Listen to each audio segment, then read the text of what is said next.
Nós estamos ministrando a série A Graça na Vida Prática. E hoje eu vou falar sobre unidade na diversidade. Unidade na diversidade. Essa série ela tem o objetivo de colocar essa conversão no dia a dia. O objetivo dessa série é tratar de algo que às vezes as pessoas veem, mas às vezes ninguém consegue enxergar. São questões que ninguém está vendo. Eu sempre digo com o Otávio, né? O Otávio, quando eu dou a liberdade para ele, eu digo, olha, vai. Mas sabe de uma coisa, eu não estou olhando, mas tem um Deus todo-poderoso com um olhão em você. Aí ele arregala o olho. Graça na vida prática é isso. É viver o Evangelho independentemente dos olhares que nos cercam. E o maior desafio do Evangelho é esse. É viver a palavra quando não tem ninguém olhando para nós, não tem ninguém vigiando. Já viu aquele crente que fica vigiando para onde você está olhando? Deixa eu seguir o olhar dele para onde ele está olhando. Vamos ver se ele está olhando para uma mulher. Tem crente mexeriqueiro, sabia? Vamos ver se ela está olhando para o homem. É aquela pessoa que fica te vigiando o tempo todo. Crente mexeriqueiro. É terrível. O desafio não é ser crente na frente do outro crente. O desafio é ser crente longe do crente. É? Um lugar que só Deus está te vendo.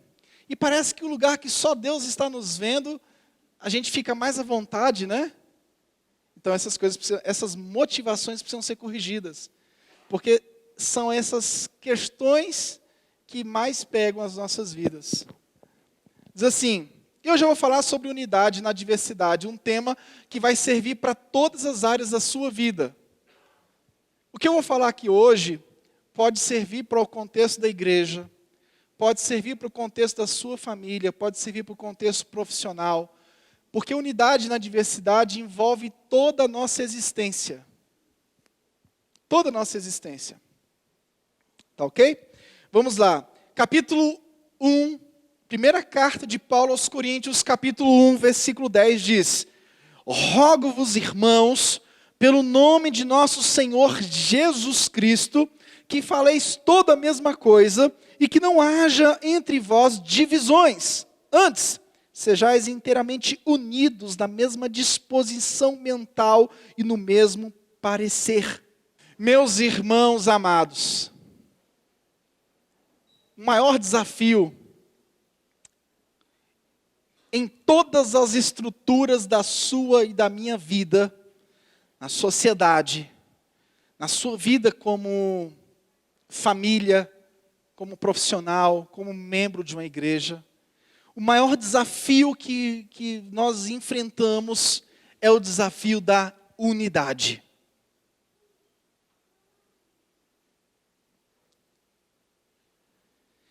Por que a unidade é tão difícil? Porque nós temos a diversidade. A unidade é difícil porque existe diversidade. E a diversidade é aquele sentimento onde cada um olha para o que diz respeito ao seu contexto. Cada um está pensando de acordo com aquilo que mais interessa e não importa o que o outro pensa, não importa o que o outro tem, não importa o que o outro precisa, não importa... Enfim, a gente não consegue enxergar o outro. É um desafio. Há uma diversidade de pensamentos, diversidade de ideias e necessidades que dependem de uma unidade. Eu fico pensando, eu fico com pena desses homens e mulheres que assumem o governo. Esses dias estavam arrepiando para tirar a Dilma. Tirou, ok, eu acho que tinham que tirar mesmo. Corrupção não pode ser tolerada, ok? Mas eu sempre digo que o problema do Brasil não é mudar o governo, é mudar a mentalidade, mudar a cultura. Mas vamos lá. Entrou outro governo.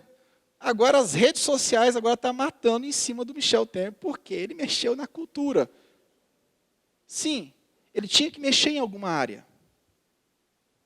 Assim como todo governo tem que viver quase que um malabarismo.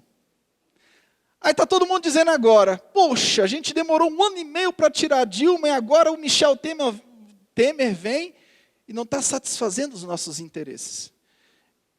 Olha, eu já cheguei à conclusão de que o homem é insaciável. Todas as tentativas que você usar para querer saciar o homem, você não vai conseguir. Porque o homem é insaciável. Uma hora o homem quer uma coisa, outra hora o homem quer outra. O homem nunca está satisfeito. E liderança é um desafio. Liderança é um desafio. E liderança envolve 2 coisas. Envolve mansidão e firmeza.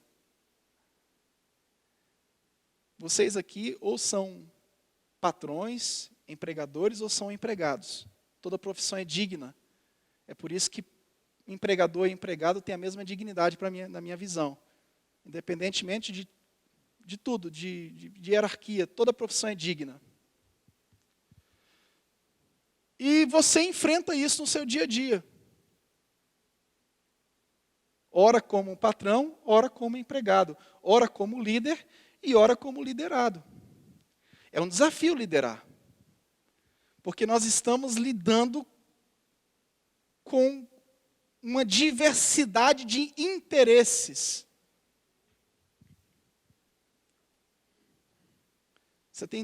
Para quem já tem 2 filhos, já sabe como é que é isso. A melhor coisa que eu fiz foi fazer mais um filho. Não estou cobrando aqui só para quem só tem um, não. Já faço o segundo. Mas o maior desafio é você tentar atender os 2. É difícil. Porque cada um tem uma personalidade, cada um tem um jeito de ser, cada um se desenvolve com pensamentos completamente diferentes. São irmãos, mas são diferentes, do mesmo sangue, vieram da mesma barriga, foram feitos no mesmo amor, são criados com a mesma dedicação, mas cada um tem uma forma de pensar que tem hora que você fica assim, ó, igual malabarista. E quando eles começam a se entrecruzar com pancada, eu tenho 2 homens lá em casa, eles quebram o pau, mas é de murro. Hoje a Gisele falou assim, Otávio, dá um murro no seu pai para o seu pai testar o calibre do seu murro. Quando ele me deu, quase deslocou meu maxilar. Eu falei, calma aí, cara. Tudo que tu apanha na escola quer descontar de mim agora? Não é difícil.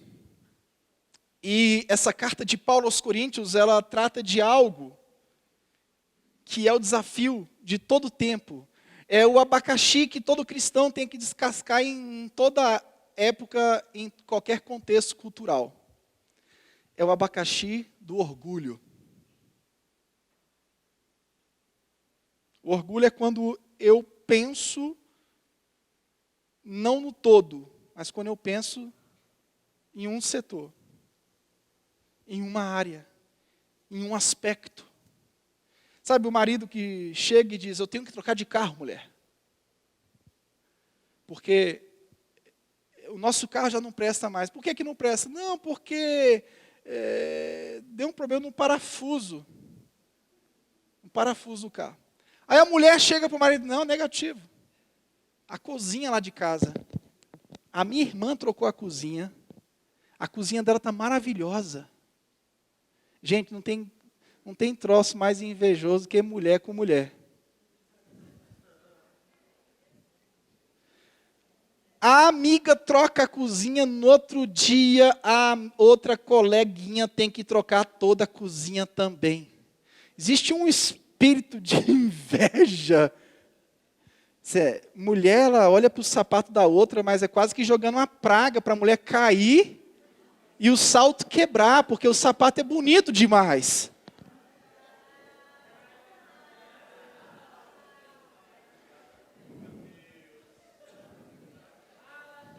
Homem também é invejoso pra caramba, né? O vizinho chegou com aquele carro, tá roubando. Se for síndico, né?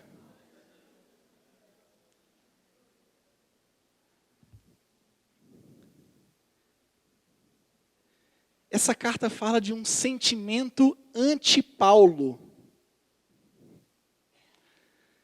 Paulo dá algumas respostas, mas diante de um sentimento anti-Paulo. Todo líder enfrenta isso. Quem é líder aqui na sua vida profissional? Levante a mão.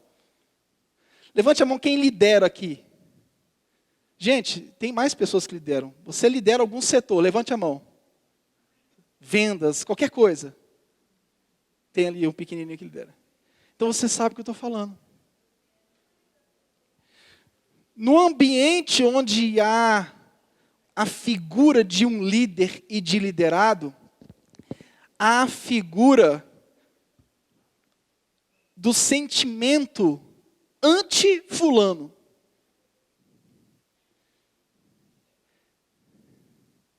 É o sentimento anti-fulano. Quem já viajou aqui em grupo, em equipe? Quem já viajou aqui com muitas pessoas? Quer conhecer uma pessoa, viaje com ela. Sim ou não? Quer conhecer alguém, viaje com essa pessoa. Ou como 1 quilo de sal, meio quilo já basta, né? Mas quando você viaja com alguém, geralmente alguém está organizando. Eu fiz algumas caravanas para Israel, o pastor Almeron está aqui, foi 2 vezes com a gente. Então, acho que nas 5 caravanas que a gente fez, eu nunca vi tanta rebeldia no meio do povo de Deus. Assim, não é... Os que me deram menos trabalho não eram crentes, era aquele marido da mulher. Não, eu vou lá para a caravana com a minha esposa, porque eu gosto do crente, pastor, eu gosto, eu te ouço, estou na rádio, coisa e tal. Aquele cara simpatizante, mas era o mais cordato. Era o mais polido. Era aquele que dizia assim, pastor, eu não sou crente não, mas vou participar dessa caravana com o senhor aí, coisa e tal. Esse cara é o que dava menos trabalho. Agora o crente, quando chegava nos hotéis, pelo amor de Deus, e as nossas caravanas, os hotéis eram de primeira, porque Israel não tem hotel ruim. Aquele cara que às vezes nunca ficou no hotel bom, chega lá querendo humilhar o garçom. Cadê o suco? Cadê isso? Cadê aquilo? Reclamando do lençol de 800 fios. Que ele nunca teve na vida. Ele está agora usando o lençol egípcio de 800 fios. E ele está dizendo, esse lençol não está bom. Eu digo, como assim, irmão? Você sabe de onde vem esse lençol aí? Do Egito.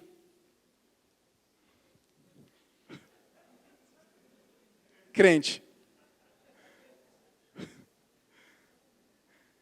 Então, liderança envolve isso. Pastor, você tem que dar um jeito. O que foi? Eu estou dormindo no quarto com a mesma pessoa lá, mas eu mato ela ou ela me mata.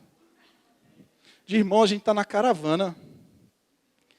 Uma caravana que tem um cunho de conhecimento, mas é quase que um retiro. Como é que você vai matar seu irmão aqui na caravana, irmão? Já pensou a notícia, irmão mata irmão na caravana?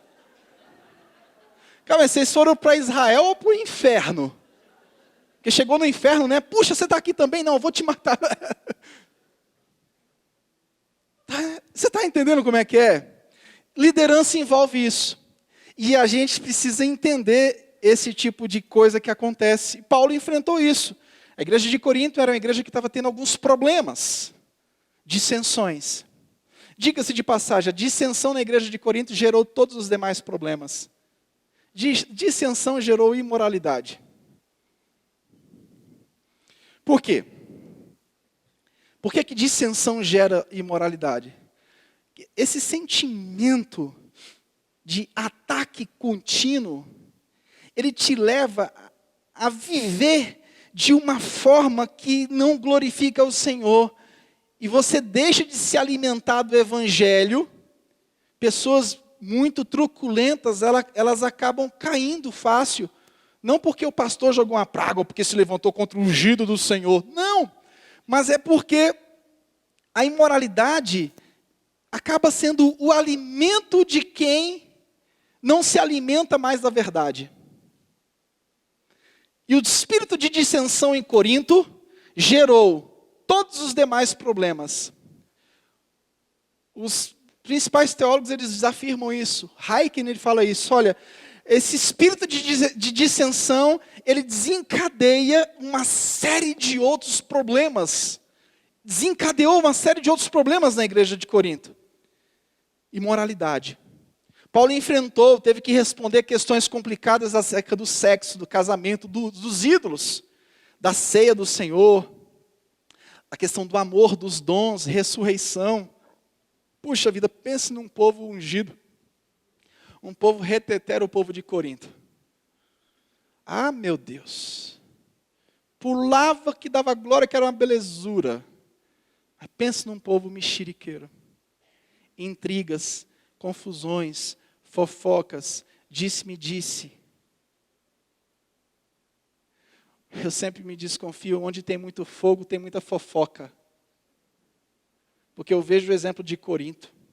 A igreja recebeu todos os dons.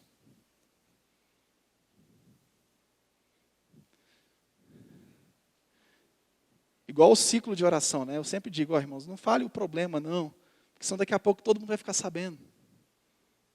O ambiente do fogo parece que se torna um ambiente da fofoca. Os ciclos de orações de antigamente, né? Chegava alguém e dizia, eu quero pedir oração por tal área da minha vida. No outro dia, rapaz, o cara tá traindo a mulher. Puxa, ele nem citou que era isso, ele só disse que pediu oração.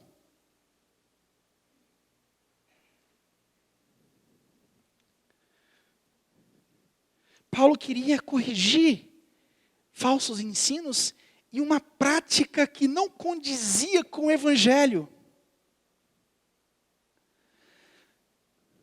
Eles estavam perambulando e Paulo chama os irmãos corintianos para o centro. Gente, corintiano dá trabalho até na Bíblia. Rapaz, se tiver algum corintiano aqui, me perdoe. Mas a torcida mais desorganizada do Brasil é a torcida corintiana. Dos mano.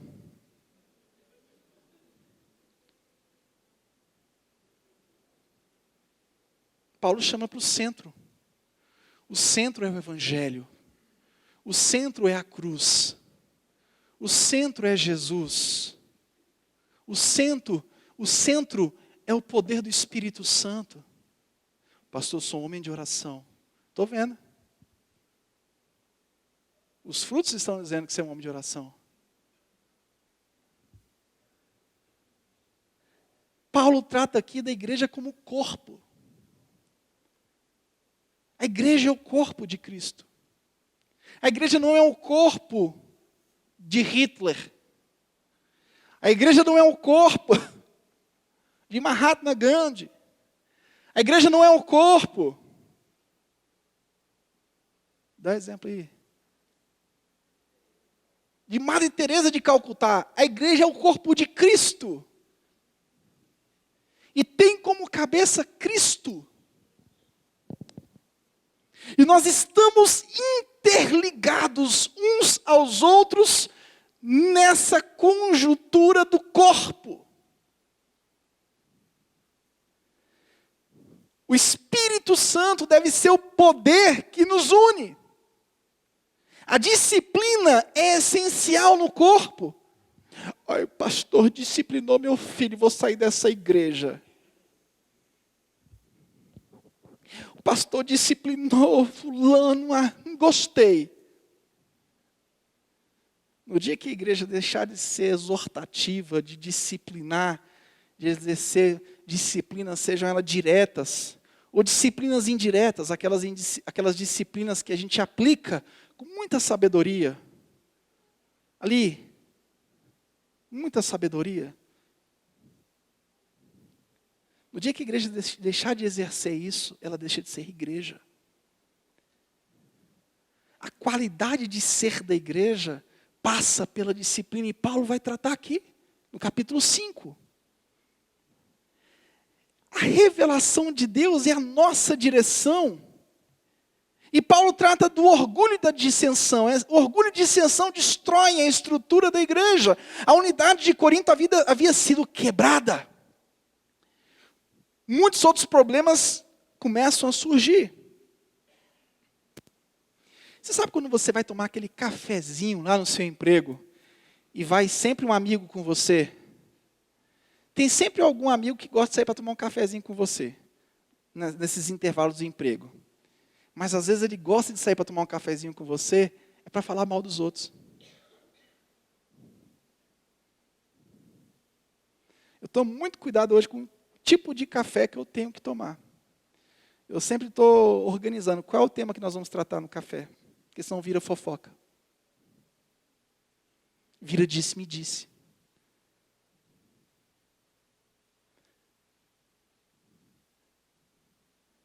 Ô fulano, eu vim comer aqui um bolinho de fubá na tua casa aqui, que maravilha. Vamos tomar um cafezinho. Vem aqui, Beltrano, tomar um cafezinho na minha casa. Eu fiz um bolinho maravilhoso para você. Essa pessoa às vezes está te chamando para te soltar fofoca. Contaminar. Em todos os ambientes isso acontece. Isso gera tanto distúrbio. Assim, eu criei mecanismos. Por exemplo, quando eu tenho que viajar para algum lugar, algumas horas antes eu ficava com o celular. Meu Deus, o que aconteceu? Ai, tenho que responder tudo imediatamente. Eu criei mecanismos hoje. Por quê? Porque é batata, parece que o diabo sabe. Antes de eu viajar, aparecem milhões de problemas que me dizem assim, não viaje. E são coisas que eu preciso fazer. Semana sim, semana não, eu vou lá para o Rio Grande do Sul fazer um curso. Mas é chegar no aeroporto, pim! Eu digo que isso é coisa do demônio. Pim! Mais uma mensagem, eu disse que é coisa do diabo, está repreendido. Não vou atender. Quando eu voltar, eu resolvo tudo que eu tenho que resolver. Tem pessoas que são exaustores. Arrancam toda a sua energia. Quem conhece gente assim?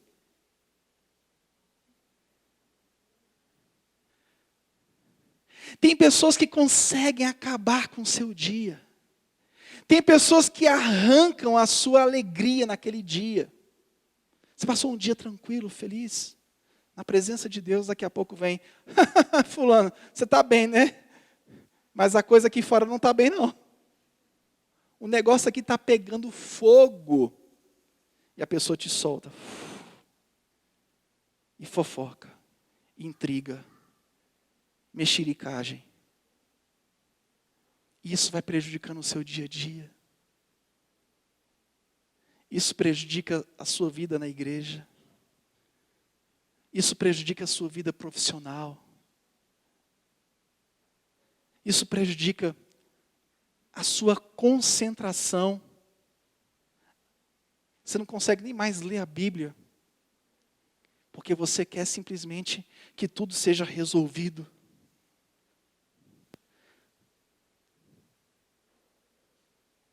Nós precisamos de ordem. Nós temos uma liberdade cristã. Mas essa liberdade cristã não pode ser para o nosso próprio prazer. Tudo o que a gente faz tem que ser para a glória de Deus. E pensando não somente em nós. Renunciar a certas coisas, às vezes em proveito do próximo. Isso é corpo.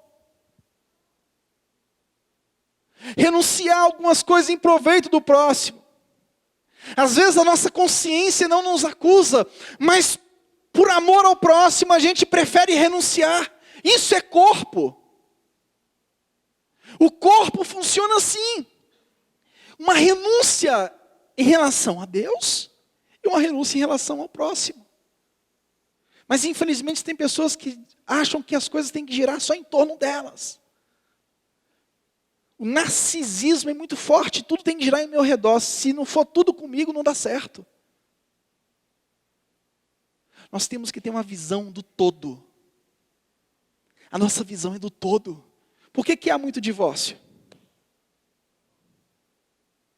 Por que que muitas pessoas se separam? Porque elas querem viver para si mesmas. Enquanto nós não entendermos que casamento é uma vida de renúncia em relação ao próximo, a gente não vai conseguir.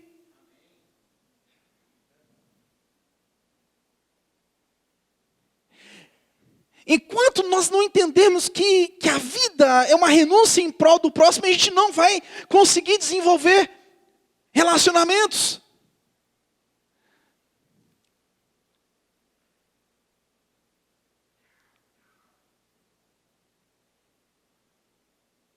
Então tem hora que você tem que renunciar. Pastor, mas minha mulher, te falar, viu, ela quer tudo dela. Pastor, meu marido só não pensa nas coisas dele.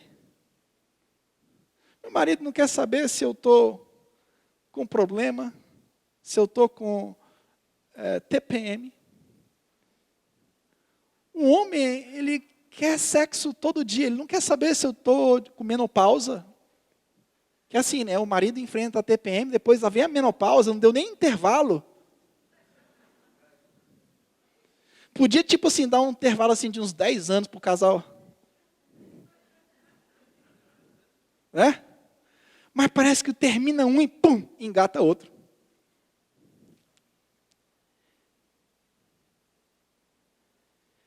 Não me compreende? Pastor, minha esposa não me compreende. Ela acha que eu tenho que trabalhar igual um burro de carga para colocar todo o luxo que ela quer dentro de casa. Glória a Deus. E é difícil renunciar em prol do próximo. Porque nós somos orgulhosos. O que destrói os relacionamentos é o nosso orgulho. E o Evangelho, se ele não quebrar isso das nossas vidas, nós estamos fritos. Graças a Deus que o Evangelho quebra isso. 1 Coríntios 1:10 nos ensina a procurar a unanimidade, mas essa unanimidade na diversidade, aí que mora o desafio, meu irmão. Eu não tenho a pretensão de que todos aqui sejam unânimes em prol de uma mesma coisa. Mas eu tenho a consciência de que, como corpo de Cristo, dentro da diversidade que há no corpo de Cristo, nós podemos caminhar em unidade.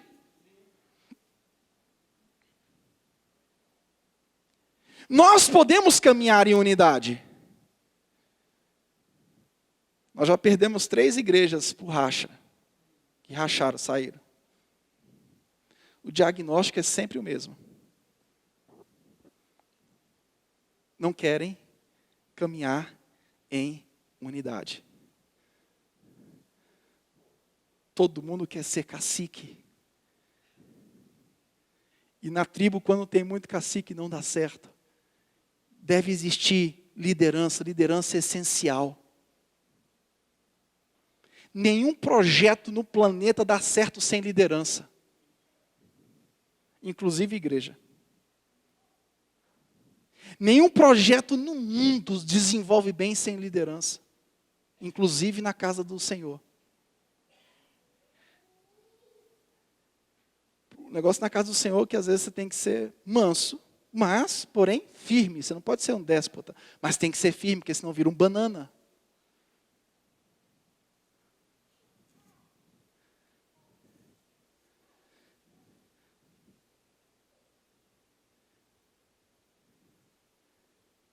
O que Paulo quer nos ensinar nesse texto é que nós temos que dominar o nosso individualismo. Tem tudo o que acontecer em meu redor. Tudo tem que acontecer dentro do que eu quero. E às vezes a gente vai ter que abrir mão em prol do outro nesse projeto. Não existe isso. Tem épocas da nossa vida que a gente investe mais numa área. Tem épocas que a gente investe em outra. Essa igreja está bonita assim, tá? Foi uma época que a gente ficou alguns meses do ano investindo para isso ficar assim bonito. Mas tem épocas que investe em outro lugar.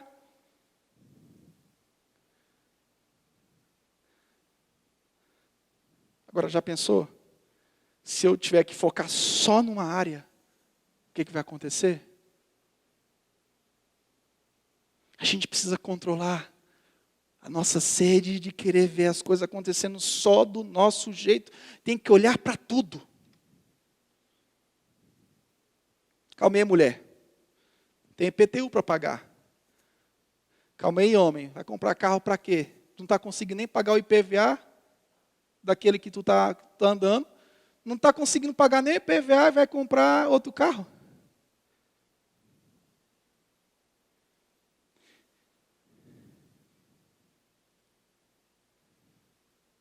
Não, mas é porque você sempre quer fazer do seu jeito.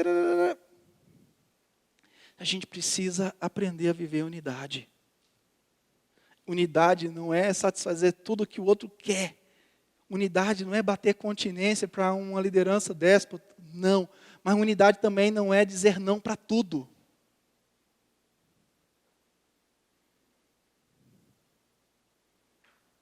Teve uma época que eu falei assim, caramba, eu tenho que consertar em alguns aspectos da minha vida. Eu faço parte há muitos anos de um conselho interdenominacional, como primeiro secretário. Toda reunião eu chegava lá. Bom, se tivesse alguma coisa divergente lá, pronto. E chegou um tempo que eu percebi que eu tinha que mudar. Eu tinha que ceder em função do próximo. Não era só o meu pensamento que tinha que prevalecer. Eu saía mal. Eu saía doente. Não é assim que acontece dentro de igreja também? Cadê fulano? Está doente. Doente por conta de quê? Porque os seus interesses não foram satisfeitos. Quantas vezes eu saí doente de reuniões, por quê? Porque os meus interesses não foram satisfeitos. Eu dizia, nunca mais vou voltar nessa reunião. Mas por que eu dizia aquilo? Porque eu queria que a reunião acontecesse e girasse tudo a meu favor. E depois eu tive que entender que dentro de um processo de unidade existe diversidade. Existe desafios.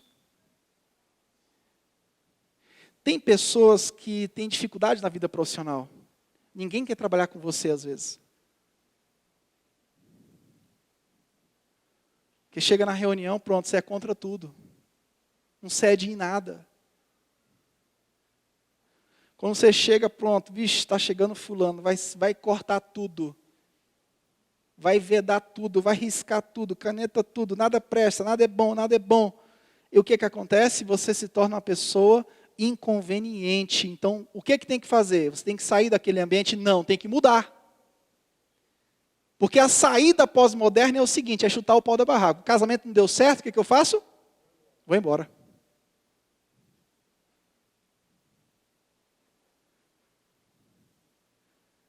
Não deu certo, eu vou embora. Meu padrasto estava me contando que no órgão que ele trabalha aqui no Distrito Federal, um órgão federal, o alto índice de alcoolismo e drogas em cargos de decisões, pessoas que ocupam cargos importantíssimos de decisão, que influenciam toda a nação, pessoas com problemas de drogas e álcool.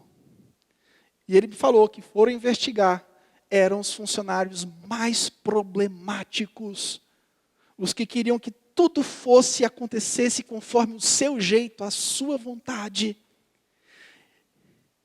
E descobriram mais, essas mesmas pessoas tinham um problema na família também, porque o problema se desenvolve em vários ambientes. E estudaram o histórico de alguns e chegaram à conclusão que eram pessoas extremamente problemáticas na vizinhança, na reunião de condomínio, era o capeta da reunião.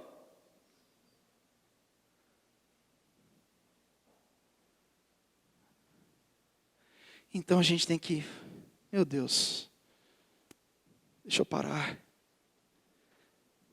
Meu Deus, deixa eu ir para a tua palavra. Eu não posso ser assim, eu estou perdendo amigos. Ah, mas eu não estou aqui para fazer amizade com ninguém.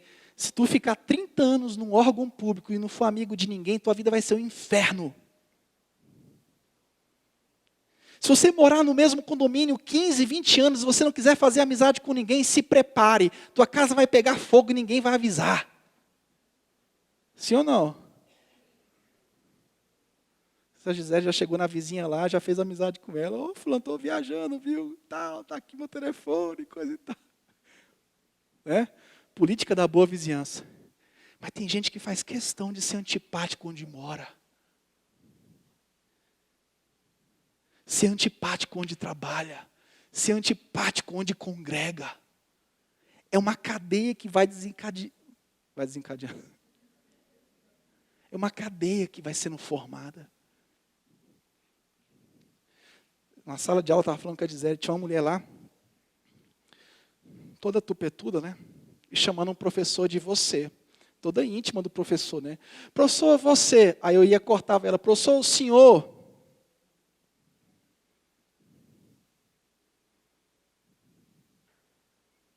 A gente vive num contexto onde as pessoas querem intimidade, mas essa intimidade é para chegar e dar um tapinha assim, sabe? Daqui a pouco está dando um tapinha assim. E aí, fulano? Que é isso, rapaz? Está ficando doido? Está ficando maluco, meu irmão? Eu disse para o Otávio, o que é isso? Você deu tanta intimidade que o cara já está dando um tapinha em você. Não pode. Professor, você. Professor com 70 e poucos anos de idade. Independente da idade. Eu digo, professor, o senhor viu aquele texto que eu mandei por e-mail? E assim, já tem 5 aulas que eu estou fazendo isso e ela não se toca. Eu digo, meu Deus, que obstinação brasileira de querer ter intimidade com o outro para usufruir das benesses. O jeitinho brasileiro se torna alguma coisa nojenta. E quando você diz não, pronto. Você quer ganhar um amigo? Diz sim. Você quer perder? Diz não. Paulo nos ensina aqui a dominar o individualismo. Paulo nos ensina que o desafio não é descobrir o nosso dom, mas honrar e encorajar o dom do próximo. Não, o negócio é o meu dom. O que eu faço é o que é importante. Pronto, se eu não estou mais trabalhando na igreja em alguma área, eu cruzo meu braço. Deixo de dar o dízimo. Eu só dizimo quando eu assumo o ministério. Quando eu largo o ministério, eu largo de dizimar também. Por quê? Porque a minha vida funciona em detrimento de mim mesmo. Isso vai refletir em todas as áreas da sua vida. No seu emprego vai acontecer isso também. Quando você faz parte de um setor, e você está liderando o setor, você dá o gás. Quando você larga aquele setor, pronto, aquele setor não presta mais para nada. Você não participa de mais nada. Você não faz mais nada. Você não contribui nem ao menos com aqueles R$10 para aquela festinha de fim de ano. Por quê? Porque você não é mais o chefe do setor. A vida em santidade parece que funciona nesse nível também. Uma vez uma pessoa chegou para mim, pastor, me coloca para trabalhar em algum ministério. Eu disse, por quê? Aí, pastor, porque quando eu não estou trabalhando, eu sou tão pecador. Puxa vida, me deu uma tristeza. Depois daquilo eu fiquei com medo, rapaz, de colocar todo mundo trabalhar. Todo mundo trabalhar. Porque eu pensei assim, cara, isso deve ser o sentimento das pessoas e deve ser o que elas vivem mesmo. Depois eu parei, não. Deixa eu te fazer uma pergunta. Se você não estiver desenvolvendo nada de concreto para Deus, que exija a tua presença aqui 7 horas ou antes do culto, você vai continuar andando em santidade? A pergunta, quando eu jubilar, quando eu tiver lá meus 30, 40 anos de pastorado e falar, agora chega, eu vou comprar um trailer, vou viajar com a Gisele, a minha vida vai ser de santidade? Esse é o planejamento espiritual, planejamento cristão que a gente tem que fazer. Quando chega no domingo, santo. Quando chega na segunda, profano. Não, essa semana eu estou tocando essa semana eu estou na recepção. Essa semana eu estou lá no estacionamento, então eu não vou pecar. Não, na semana que você está escalado, não peca. Não, por quê? Porque senão chega domingo e você não vai suportar. Irmãos, a vida cristã, ela não pode girar em torno disso. Se você viver em torno disso, você vai viver uma vida completamente religiosa. Eu faço parte agora de tal área. Pronto, agora sim, agora eu vou virar homem de Deus. Uma vez um rapaz chegou para mim, me mandou um diploma lá que ele tinha feito teologia e mandou até por WhatsApp. Eu falei assim, e daí? Nós exigimos teologia, mas antes da teologia a gente exige vida com Deus. Eu estou acompanhando a tua história. Tua história não condiz com o Evangelho. Pensei comigo. Não adianta você querer atravessar diploma aqui para querer me convencer. Eu quero ver seu testemunho. Teologia não é o que rege a nossa decisão aqui, não. Teologia é um dos requisitos. É um dos requisitos. A gente precisa olhar vida. É porque você aí está aí novo e coisa e tal. Meu irmão, eu estou há quase 15 anos na mesma igreja. Eu não cheguei aqui ontem, eu não caí aqui de paraquedas, não. Para de querer ficar comparando. Lá na frente a gente conversa, não é assim não. As pessoas às vezes ficam com comparações. Ninguém fica por muito tempo no mesmo lugar se não tiver graça e se não tiver obediência, porque coisa errada se pega fácil, é rápido. O lastro de porcaria se espalha rapidamente. Ninguém constrói uma história bonita para a glória de Deus se não for disciplinado pela graça de Deus e a sua vida e a sua conduta no dia a dia condizer com o Evangelho. Se você pegar homens que tiveram 30, 40 anos de ministério, você pode perceber que foram homens que disciplinaram a sua vida. Perderam. Você vê aquele, tem uma inveja de aquele pastor, 40 anos de ministério. 30 anos de ministério aqui no caixãozinho. E a família dando testemunho. A igreja dando testemunho. Se ele chegou ali honrado, você pode ter certeza que ele perdeu muito. Você quer construir uma família bonita? Se a gente quiser construir uma família bonita, se prepare, nós vamos ter que perder muito. Se você quer construir uma história para a glória de Deus, uma história que glorifique o nome de Jesus Cristo, se prepare que você vai ter que renunciar à sua própria vida. E renunciar à própria vida não é algo fácil. A igreja de Corinto tinha um individualismo terrível. Nós não queremos somente descobrir qual é o nosso dom, mas nós queremos honrar e encorajar o dom do próximo. O desafio de Corinto era crescer em amor. O desafio de Corinto era viver uma unidade orgânica. Não uma unidade numérica. Unidade numérica é ilusória. O que a gente tem que ter aqui é uma unidade orgânica. O que é unidade orgânica? Está no capítulo 12 de Coríntios. Um órgão precisando do outro. Nós precisamos uns dos outros. Ah, não, aquela festa lá do flashback, então eu não sou do Ministério do Louvor, então não vou me envolver. Tem que se envolver. Não, aquela festa lá é do Ministério Infantil, então não vou. Aquela festa lá é da faculdade, então não vou me envolver. Não, aquela festa lá é de não sei aonde, então não vou me envolver. Todos os ministérios são importantes. Ah, não, aquele evento lá é um evento de tal coisa lá, então eu não vou participar disso. Participe, se envolva. Pastor, o que eu tenho a ver com o EBF? Tem tudo. Ah, pastor, mas eu não tenho um filho. Meus filhos estão todos crescidos. Então faz o seguinte, pega os seus filhos que estão crescidos e pede para auxiliar a Leila lá, no dia da IBF. Eu lembro das primeiras IBF. A gente não tinha essa estrutura bonita que tinha aqui não. Mas pensa no povo que estava empolgado. Lembra da Deise se fantasiando de palhaço? Todo mundo pegando no cabo do arado e marchando junto. O nosso desafio é esse.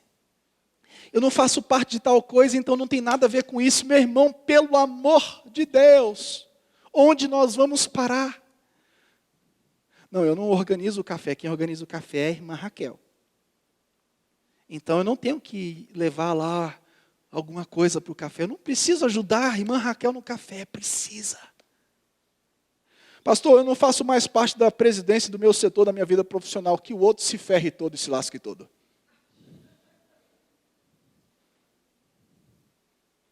A carta de Paulo aos Coríntios é a carta mais prática de todo o Novo Testamento. E essa prática tem que funcionar nas nossas vidas. Nós precisamos uns dos outros. Todos os projetos são importantes. Todas as áreas da igreja são importantes. Todas as profissões são importantes. Tudo que nós estamos fazendo aqui tem um grau de dignidade em cada um de nós. Leve em consideração isso. O evangelho é considerar, é consideração. Não adianta eu querer puxar tudo. Não vai dar certo. Tudo gira em torno de necessidades. E juntos nós vamos conseguir. Quando que nós não conseguimos vencer as dificuldades? Quando eu quero direcionar o meu dízimo. Eu dou o meu dízimo, mas eu dou para tal área. Puf, avareza. Eu dou meu dízimo, mas é quando eu estou trabalhando no meu ministério, porque eu controlo ele. Irmão, em nome de Jesus. Em nome de Jesus. Eu falo com um pastor dessa igreja. Mude de vida. Eu faço isso, mas desde que eu seja o líder. Eu faço aquilo, mas desde que eu esteja participando. E se eu não estiver participando? Se eu não estiver participando, não tem nada a ver com a igreja. O meu dízimo só vai servir se eu estiver liderando algum ministério. Se eu não estiver liderando, a outra área que se lasque. Isso não é corpo de Cristo. Nunca foi, nunca será. Nós temos que regular todas essas questões.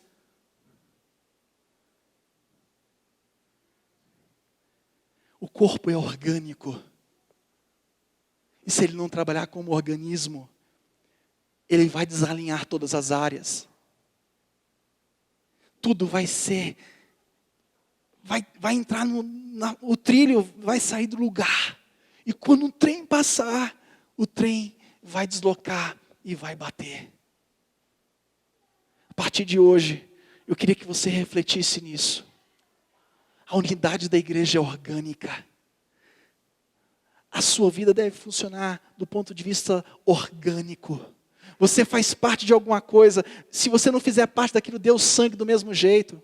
Você assumiu algum setor no seu emprego, dê o seu fôlego. Se você não assumiu aquele setor do seu emprego, você não é mais o líder, o general daquele local lá. Assista da mesma forma, porque isso não é corpo. Eu só dou gás quando eu lidero. Quando eu não lidero, pronto. Relaxei, fiz minha parte. A minha pergunta que eu faço ao final. Em que Deus é glorificado quando nós fazemos para nós mesmos? Aonde? Não é. Se o que eu faço por conta do meu nome, por conta daquilo que eu sou o líder, por conta daquilo que eu faço, então você está fazendo não é em prol do corpo, você está fazendo em prol de si mesmo. Em prol de si mesmo. Essa é a mensagem de Corinto. Isso prejudica. Você fica doente. E você vai descontar onde? No pecado. Todos os problemas de Corinto tiveram uma causa: dissensão. A partir do eixo da dissensão, começou a se gerar todo tipo de problema na história dos coríntios. A dissensão gera isso.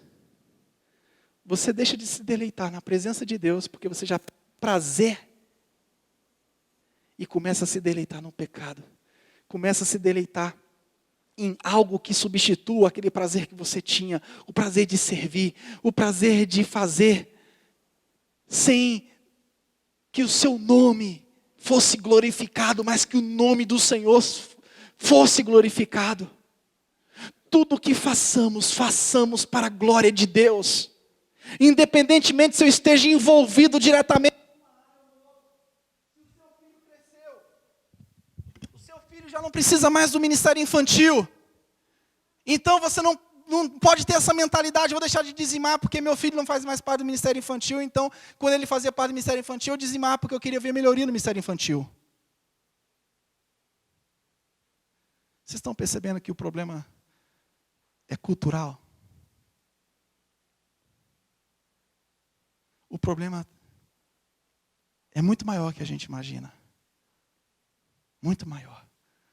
O problema se chama individualismo.